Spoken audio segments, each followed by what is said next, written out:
د لوګر غیر اسلامي او غیر انساني برید چا او ولې وکړ؟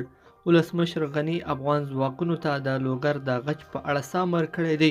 په دې ویډیو کې راسره وګورئ او چینل سبسکرایب کړئ. لیدونکو السلام علیکم، ستړي مه شئ. نن د لوګر ولایت په عالم ښار کې تقریبا ماښام روژه ماتي پر مهال د دین او وطن دښمنانو خونړی موټر بم برید وکړ چې پر مهال یې سلګونه بېګناه هیوادوال چې ښځې او ماشومان پکې شامل وو شهیدان او ټپیان کړي دي.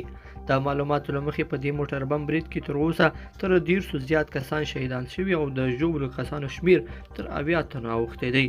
په دې مهال کې ولسمشر غني افغان ځواکونو ته امر کړی دی چې د لوګر د پیښې غچ دې له هیواد دښمنانو څخه واخلي. د لوګر ولایت د ولایتي شورا رئیس حسیب الله ستانکزی خبریال ویبپاڼې ته وویل چې موټر بم د شخصي کورونو منځ کې رامنځته شوی او کېدلی شي چې د تلفاتو شمیر نور هم زیات شي. د ده په خبره برید د پخواني ولایتي شورا رئیس و عبدالولي وکیل چې په هغه کور کې اوسېده څیرمه شوی او نږدې کورونه ټول تخریب شوي دي.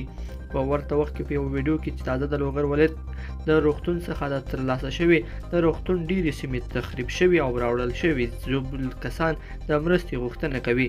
په ژوبلو کسانو کې ماشومان، ښځې، سپین ږیري هم شامل دي. د اسلام په نوم د اسلام دښمنانو نن د لوګر سلګونه کورنۍ د غم پر ټغر کېنولې دي او په دې مبارک روژه کې په دې وحشت سره وښودله چې دوی د هیڅ دین او مذهب پیروي نه کوي.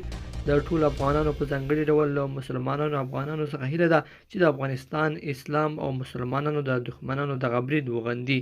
لیدونکو په دې هیله چې دغه مطلب به مو تر پایه لیدلی وي. که مو دغه ویډیو خوښه شوې ویډیو لایک کړئ سره او چینل سبسکرایب کړئ. تر بیا ښه وخت.